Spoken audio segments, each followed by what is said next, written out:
like the new buzzword, right? Like AI this, AI that. So the biggest thing I'd say we use AI for is in our sales department. So we're utilizing Rilla on every single sales call. It's increased our close rates by about 20% over the last couple years.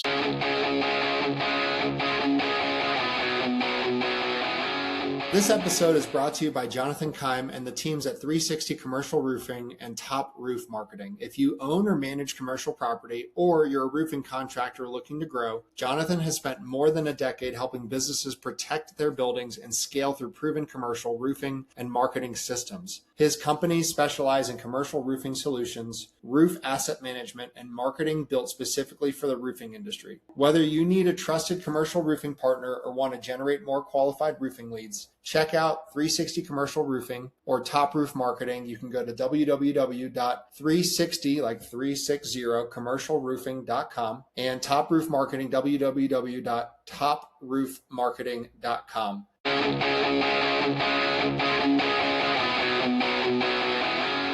This episode is brought to you by my friend Silas Lagoy over at ForgeMark Wealth. If you're a high-income business owner or professional and feel like you're getting crushed by taxes, you're not alone. And more importantly, you're not stuck. ForgeMark Wealth specializes in advanced legal tax strategies and wealth planning designed to help you keep more of what you make, grow it efficiently, and actually build long-term freedom, not just income. If you're making serious money but don't have a real strategy behind it yet, I highly recommend connecting with Silas and his team. What's up, everybody? This episode is sponsored by ExitWise. If you're a business owner thinking about selling your company, whether that's now or years down the road, you need to know what your business is actually worth and how to maximize that exit. That's exactly what ExitWise does. They help you prepare, position, and ultimately sell your business by assembling a world-class team of M&A experts around you, guiding you from valuation all the way through closing. If you want to know what your business is really worth and how to increase that number before you sell, go check out exitwise.com and get ahead of it.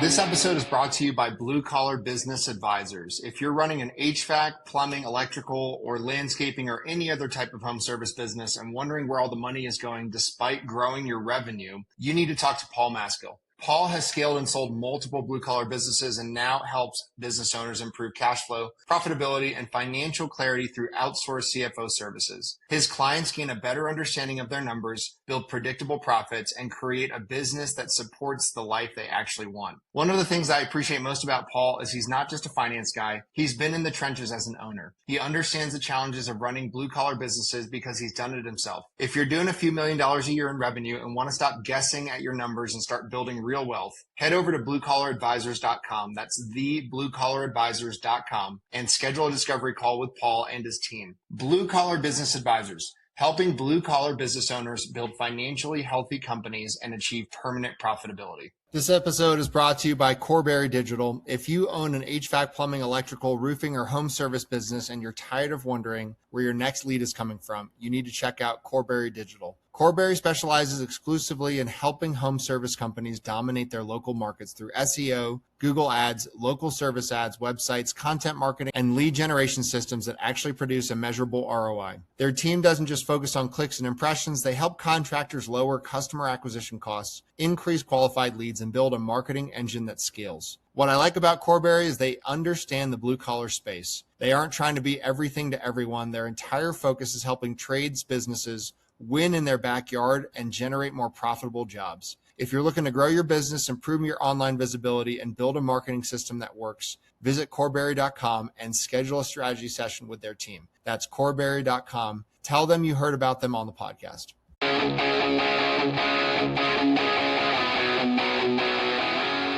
This episode is brought to you by 10X Nerds. If you're a business owner doing real revenue, there's a good chance you're overpaying in areas you haven't even looked at.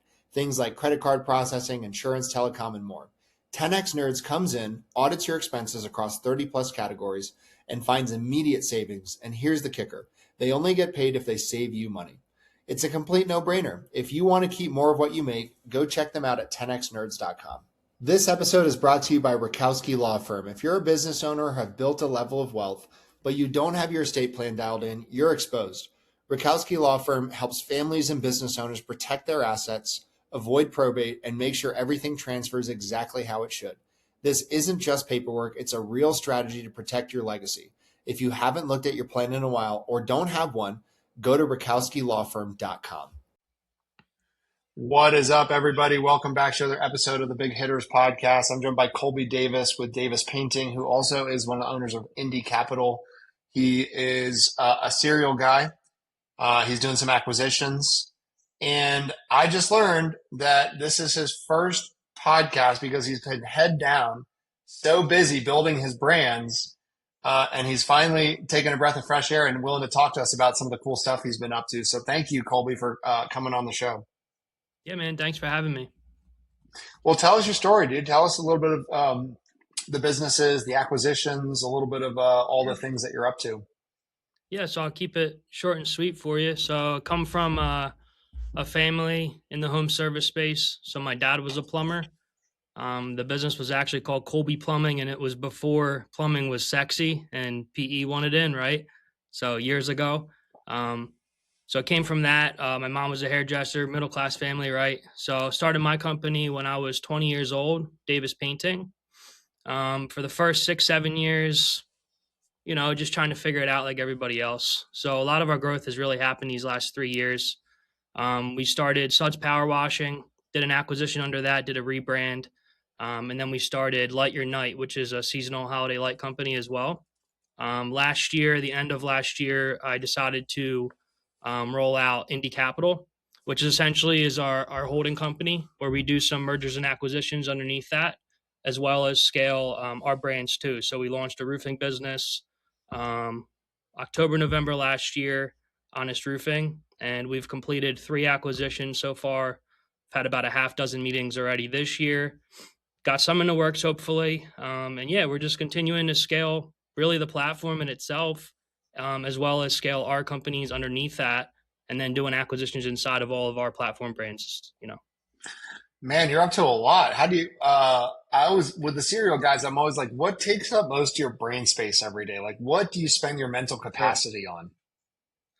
It's funny. So well, I used to be a big reader. Now my ADD is so bad, I'm primarily listening to podcasts and audiobooks on 2 times speed, right?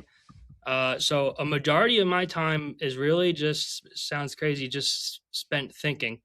I really enjoy the growth aspect of everything and learning. Also learning from other people that are doing what I'm trying to do, right? So a few years ago, I got into the right rooms, learned that you can really scale these home service businesses to several hundred millions of dollars. I was in the mind space of, 10 million is a big company. So, that's a majority of my time now is really just spent thinking about growth, how we can grow and scale in our different territories, different states. So a big piece of that was last year. I brought on a COO. I hate operations. It's not my thing. I feel like it stunts a lot of companies' growth because you hear about too much of the issues that are going on in the day to day. So it kind of holds you back from growing. So last year we did. We brought our COO on, Anthony, super sharp guy. Came from a family office with a couple billion assets under management. Put him as our COO inside of Indy Capital, so he runs the day to day with our brands, and then assigned general managers as well as operations managers inside of our companies too. That way, I could really fully step back, figure out what it was that I wanted to do in the day to day, which primarily now is looking for mergers and acquisitions, thinking about what the next steps for growth is, and then really what our next strategic hires going to be. So that's kind of where I spend most of my time nowadays. Where are you trying to get to? So first of all, where are you guys at in overall sales or revenue, whatever you feel comfortable Sure. sharing? And then where are you trying to get to? Yeah, so the goal this year was to scale Davis to 8 figures. I'm not sure we're going to quite hit that. We had a couple acquisitions that didn't go through, that were a couple $1 million. So that's obviously going to hurt our top line. We're primarily focused on bottom line EBITDA this year, though, not so much top line. So we've grown EBITDA 30% this year, which I think is really impressive and great. So we're Yeah. trying to make, a big piece of last year and going into this year was how can we remain lean, continue to scale and grow, but not add any additional overhead, if that makes sense, especially with AI and everything going on. How can we be more efficient, right? So continuing to scale and grow, add that top line numbers, but also add to that bottom line too. So we're trying to get to that 8-figure mark this year and not quite sure we're going to hit it. We'll see how Q3, Q4 goes. And then our roofing company, the goal for this year is 2 million in year one. And then, depending upon what happens with some of these acquisitions and mergers, we have some meetings that we're going to be hopefully partnering with some other painting companies as well across the Northeast, Massachusetts, Connecticut, Maine, going up the Northeast line there, and then scaling and growing those companies, hopefully to a couple $1 million as well. So, yeah, long story short, really 8 figures is where we're trying to be um, in the next year or two. And then obviously continuously scaling the platform, to that 9 figure mark. Out of curiosity, like where does the money come from for the growth? Is it coming from your guys' private reserves? Is it outside funding? Like how are you Sure. doing the acquisitions?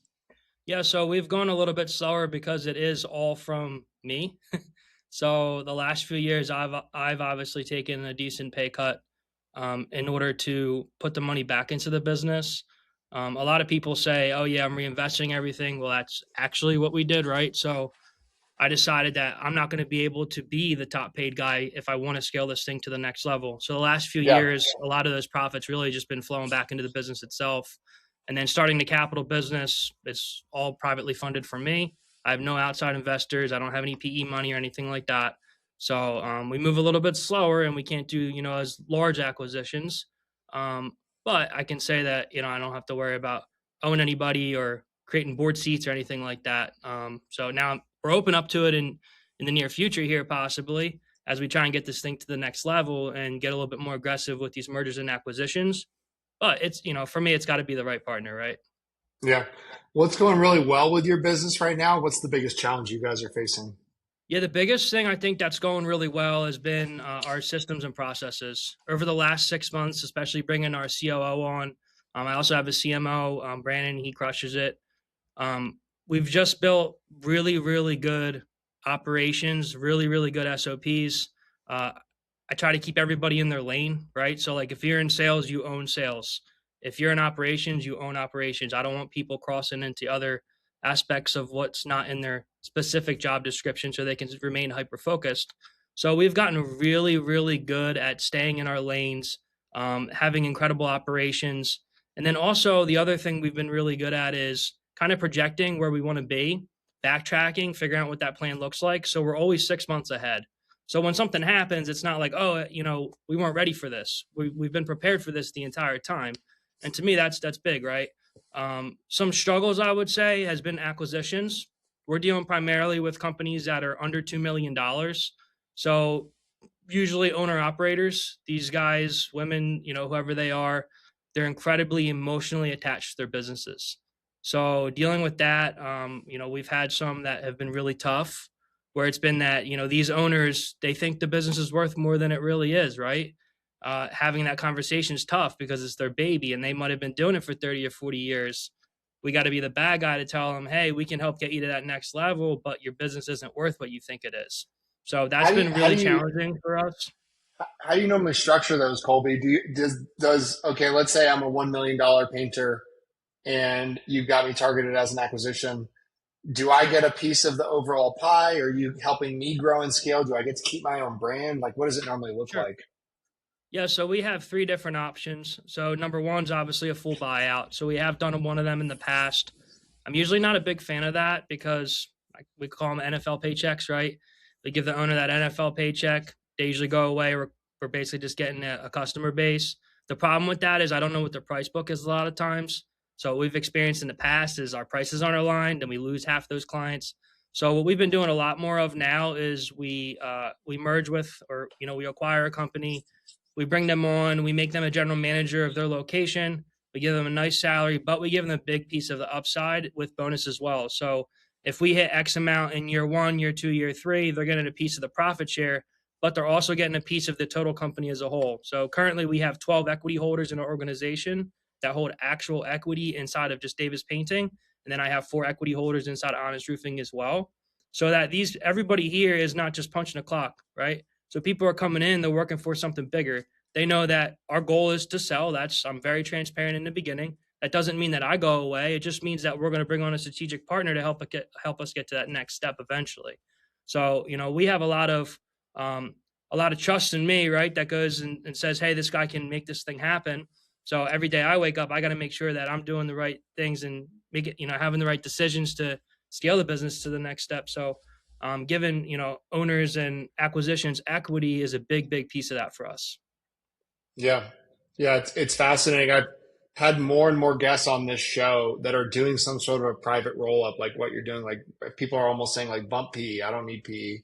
I'm going to, and it's actually really valuable. Like, Yeah. um, I had a guy on the show recently, Kevin Fiskor with Fiskor Heating and Air out in Arizona, and he joined, a private roll up and he went from 2 million to 25 million in 2 years. And I was like, holy crap. Like you don't see That's that a amazing. lot. Yeah. Yeah. And it was because this private roll up offered him better pricing with vendors, like training, for all of his Yep. staff. And it made a huge difference. And he's going to walk away like at some point with much more than he probably would have otherwise. And right, So that's kind of where we're at too, right? We spent the last 3 years building the infrastructure. I always say, like, you have to build the road in order to get to the destination first, right? So we kind of did it backwards. We have this 16,000 square foot headquarters here that is a lot bigger than what we need. But my thought process was, if we build it all out, then we never have to stop and backtrack. So now it's a matter of copy paste, right? We're ready to acquire these businesses, roll them underneath our platform, copy paste the systems for operations, for sales training, admin, in our office, project management, etc. So that's kind of where we're at, and we see a lot of value in that, as do our partners that we bring on. Right, it's valuable for them, and they can take a deep breath knowing that they're actually getting a set amount of money, every other week as well. So a lot of these guys don't have that consistent income coming in too, which is a big piece. yeah, totally. Um, let's talk about AI for a second. How are you guys Sure. integrating that into your business? Yeah, it's funny. That's like the new buzzword, right? Like AI this, AI that. So the biggest thing I'd say we use AI for is in our sales department. So we're utilizing Rilla on every single sales call. It's increased our close rates by about 20% over the last couple years. And we're not, a lot of companies say, "Oh yeah, we're using this Rilla or whatever other technology they're using to record the information." We're actually utilizing it as well, where we have a sales manager who's listening to those calls, who's giving our reps feedback. And then we make sure that the reps are actually spending time and asking the AI, "Hey, what did I do well? What do I need to improve on?" And then, we're putting that up against what our benchmarks are too. That way it's not just, "Oh, we're just using AI," right? Like, we're actually utilizing it in our organization. The other piece is on the back end. So we've become extremely efficient in our operations in terms of office and office support. Lots of automations that are happening. When a client clicks accept, there's 10 things happening behind the scenes that are being triggered from an AI standpoint, right? Brandon, my CMO, set all that up. And then same thing from a marketing standpoint. So when client hits, X amount of stage inside of our HubSpot, we have 6 triggers going off where maybe they're getting a mailer, they're getting a text, they're getting an email, they're getting a ringless voicemail, whatever that may be. And then automatically it's moving them inside of our columns. So that's not something that a human needs to do manually, right? So just really helping us become extremely efficient. Another thing we're utilizing it for is in-house like database essentially. So we're, again, Brandon kind of programmed a system where anybody who's in, say, sales department or even in our office department can go inside of our knowledge base and ask a question that's, we entered the information for, and it's going to spit out the answer for them. Now that eliminates that person calling their manager or boss and asking 5 questions a day that might take 20 minutes. So we're trying to find these little bit pieces of efficiencies so that we don't have to continuously hire more and more people. We can scale and grow without adding to the top line cost for us. Yeah. Yeah. I love that. Colby, you seem to have a lot going on. We've talked about a lot today. What's one thing we haven't talked about that you're really passionate about? For me, the passion really comes from I have a chip on my shoulder a bit, right? So growing up, I was the bad kid in school, and I'll never forget. I was in middle school. This is how much this bothered me. I had a teacher that told me that I would never be successful. So to Hmm. this day, that's something that I always think about. What I want to do, and what's happened in the home service space in the last few years, you see all these highlight reels on social media, on podcasts, people throwing out these crazy numbers. So you got smaller guys out there who it's tough. You're hearing people say $100 million exits, and you might only be at $1 million. So what I want to do is I want to try and find all these guys that are doing $1 to $2 million, bring them in under our umbrella here, put them under my wing, and help them get rich. Right? Like my goal is to have everybody that's a part of my organizations become very wealthy, and then continuously do it again and again. Right? So for me, what gets me out of bed in the morning, not only create wealth for my family, and my daughter, and her kids down the road too, right? But also everybody who's a part of my organizations, like how do I help build them up and make sure that they're set for life too? Yeah. That's what really gets me motivated and excited, because to see other people, go out, buy their own dream home, go on a dream vacation, get their dream car, whatever it may be, that's the type of stuff I'm looking for, right? You only need so Yeah. much money, right? So that's what gets me fired up and ready to go. That's so cool. I don't know who coined it, but it was I think Tommy Mello that I first heard it, which was that your vision as a CEO needs to be so big that everyone else's Everybody vision else is underneath gonna you. fit inside Yeah. of it. Yep, Maybe you coined it absolutely. and he stole it. I No, don't know. that was Tommy Mello. Yeah, yeah, yeah, yeah, 100% Tommy. yeah, yeah. So I think it's really cool, and just the power of seeing other people win, seeing one of your techs buy a car he's always dreamed of, or hit a commission check you'd never think he would hit. That's the cool stuff. Yeah, Absolutely. yeah, I love that. Well, Colby, where can people find out more if they want to learn more about you? So indycapital.com, that's where our main funnel is going to be. You can find me on Facebook, Colby Davis. You can message me on there. Facebook's primarily where I'm at. Um, Send me an email, Colby@indycapital.com. Yeah, it's pretty much it. I love it, man. Well, thank you so much for coming on the show. Don't go anywhere because I want to keep talking, but thanks for coming on the podcast. You got it, man. Thank you.